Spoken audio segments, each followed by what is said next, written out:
बिस्मिल्लाहिर्रहमानिर्रहीम। अस्सलाम वालेकुम सेकंड ईयर। बेटा आज का हमारा टॉपिक है तवाज़ुन अदायगी में ख़राबी यानी disequilibrium in balance of payments. हम देखेंगे कि कौन सी वजूहात हैं जिनकी वजह से किसी भी मुल्क का तवाज़ुन अदायगी जो है वो खसारे में चला जाता है। पाकिस्तान हमारा मुल्क है, हम इसकी भी बात करें तो जो हमारा तवाज़ुन अदायगी है वो बाज़ औक़ात या ये कह लें अक्सर औक़ात ही खसारे में ही रहता है। ठीक है, तो ये तो आपने पढ़ा कि खसारा कब होता है,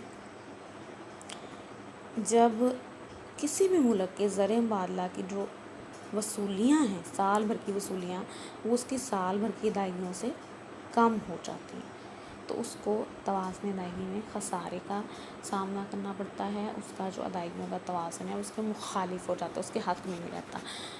ठीक है, तो बेटा अब हम जो हैं वो फिर वजूहात को देखने लगे हैं जो कि तवाज़ुन अदायगी में खसारे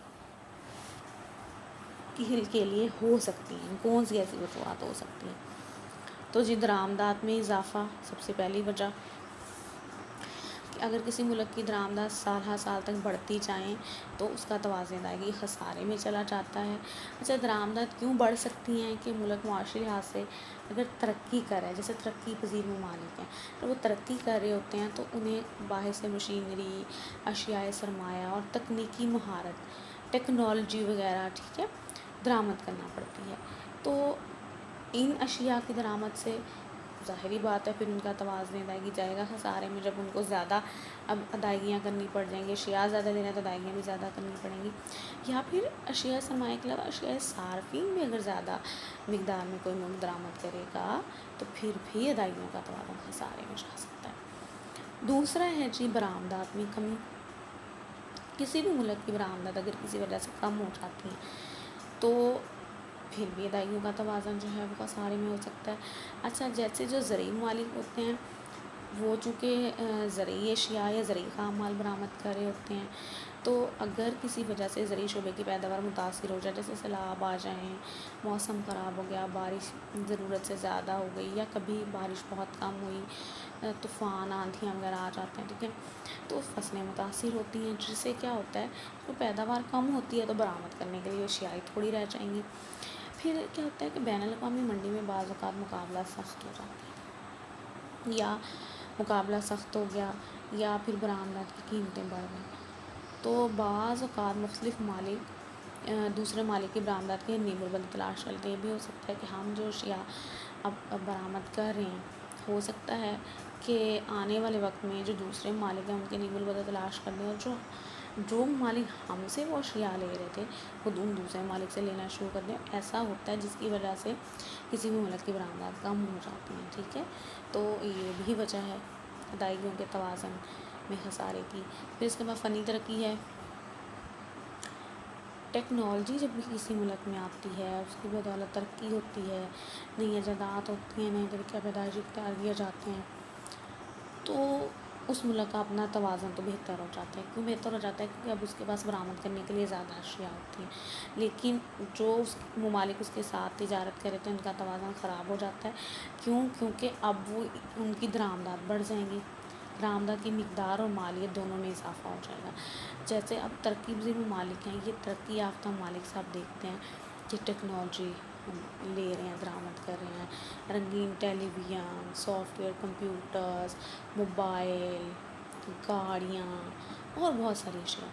अच्छा, जब ये इन अशिया की मांग बढ़ेगी, इनकी तलब बढ़ेगी, तो जो मालिक इनको तैयार कर रहे हैं, जिन्होंने टेक्नोलॉजी में तरक्की की और इन अशिया को पैदा किया, उनको तो फ़ायदा, उनकी तो बरामदात बढ़ी। लेकिन जो बेचारे तरक्की पज़ीर ममालिक होते हैं जो उनको दरामद कर रहे होते हैं, उनकी दरामदात बढ़ जाती हैं, ठीक है, और उन्हें खसारे का सामना करना पड़ता है अपने तवाज़ुन अदायगी में। अफ़रात ज़र भी एक वजह है। कीमतों में अगर मुसलसल इजाफ़ा होता रहे तो किसी भी मुल्क की बरामदात कम हो जाएगी, क्योंकि जब उस मुल्क की अशिया दूसरे मालिक के लिए महंगी हो जाती हैं, ठीक है, और बैनुल-अक़वामी मंडी में कीमतों में इजाफ़े से उनकी तलब कम हो जाएगी। पाकिस्तानी अशिया अगर महंगी हो जाएंगी तो इनकी तलब कम हो जाएगी। जो पाकिस्तानी अशिया के ख़रीदार ममालिक थे वो ये अशिया हमसे ख़रीदने की बजाय کسی اور ملک سے خرید لیں گے. جو پاکستانی اشیاء تو مہنگی ہو گئی ہیں, جو ملک ہمیں یہ اشیاء سستی فراہم کرتا ہے ہم اس سے لیں گے. ہماری برآمد کم ہو جائیں گی اور کم مقدار میں ہم زر معاملہ کما سکیں گے. یہ بھی وجہ ہے تجارتی حالات. اگر تجارتی حالات نفع بخش نہ ہو بلکہ مندے کا رجحان ہو, مندہ یعنی کہ جب کاروباری حالات ٹھیک نہیں ہوتے, کاروباری سرگرمیاں نہ ہونے کے برابر ہوتی ہیں, ٹھیک ہے, تو پھر کیا ہوتا ہے کہ اشیاء کی قیمتوں میں کمی آ جاتی ہے, قیمتیں بہت زیادہ کم ہو جاتی ہیں, جس کی وجہ سے توازن تجارت بگڑ جاتا ہے. اور توازن تجارت میں جو خرابی ہے وہ ادائیگیوں کے توازن میں بھی خرابی کا باعث میں تھے. نہیں, وہ یہ کہنا چاہتے ہیں کہ جب ملکی حالات, تجارتی حالات درست نہیں ہوتے, معاشی حالات ملک کے اچھے نہیں ہوتے, تو یہ لازمی بات ہے کہ اس کی درآمدات تو ہو سکتا ہے بڑھ جائیں لیکن برآمدات کم ہو رہی ہوں گی پہلے سے, ٹھیک ہے. تو اگر یہ والی صورتحال آ جاتی ہے تو پھر توازن تجارت اس کا خراب ہو جائے گا. تو توازن تجارت خراب ہوگا تو پھر توازن ادائیگی بھی خراب ہو جائے گا. کیونکہ آپ کو بتایا تھا کہ توازن ادائیگی میں ہم مرئی اور غیر مرئی دونوں طرح کی مداد کو شامل کرتا ہے. تو جو ہماری مرئی اشیاء ہیں جو وہی کم برآمد ہو رہی ہوں گی تو ہمیں پھر توازن ادائیگی میں گھاٹے کا سامنا کرنا پڑے گا. پھر جس کے بعد ہے غیر موافق نسبت درآمد و برآمد, کہ اگر کسی ملک کی نسبت درآمد و برآمد غیر موافق, پھر وہی بات نسبت درآمد و برآمد کا کیا مطلب ہے. نسبت درآمد و برآمد میں بیٹا ہم نے یہی دیکھنا ہوتا ہے کہ کسی ملک کی برآمدات کی کتنی مالیت ہے اور اس کی درآمدات کی کتنی مالیت ہے. اب نسبت درآمد و برآمد غیر موافق یا خراب یا کسی بھی ملک کے مخالف اسی وقت ہی ہوگی جب درآمدات کی مالیت زیادہ ہو, جب وہ ملک درآمدی اشیاء زیادہ لے کے آ رہا ہو لیکن اس کی برآمدات کی مالیت کم ہو, اشیاء برآمد کم کر رہا ہو, تو پھر وہی بات کہ اس ملک کا توازن ادائیگی بگڑ جائے گا, کیونکہ اس کی برآمدات کی قیمت اس کی درآمدات کی قیمت کے مقابلے میں کم ہو جاتی ہے. یہ بھی ایک وجہ ہے توازن ادائیگی میں خرابی کی.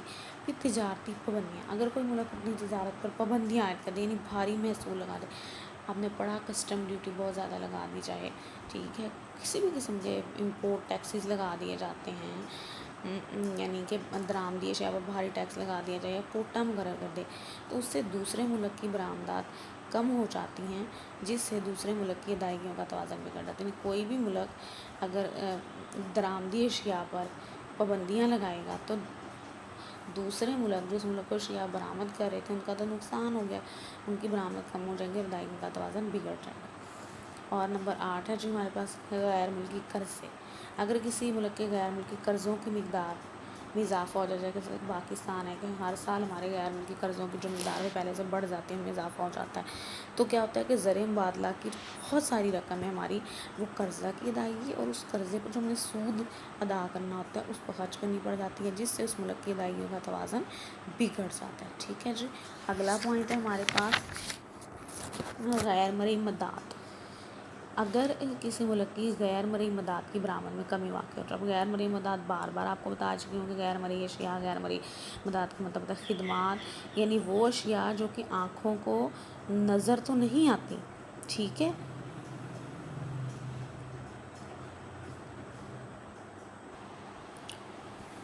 تو اگر جو ہیں وہ یہی جو بات کہتے ہیں کہ غیر مرئی مداد یا غیر مرئی اشیاء ہیں ان کی اگر جو برآمد ہے وہ کم ہو جائے, جن کے بارے میں ہم پیچھے پڑھ کے آئے ہیں, تو غیر مرئی یا غیر مرئی درآمدات بڑھ جائیں تو اس کا توازن ادائیگی کیا ہے وہ خراب ہو جاتا ہے. اچھا جی, اس کے بعد ہے نمبر 10 ساختی عدم توازن. بعض اوقات کسی معیشت میں ساختی عدم توازن بھی ادائیگیوں کے توازن میں خرابی کا باعث بن سکتا ہے.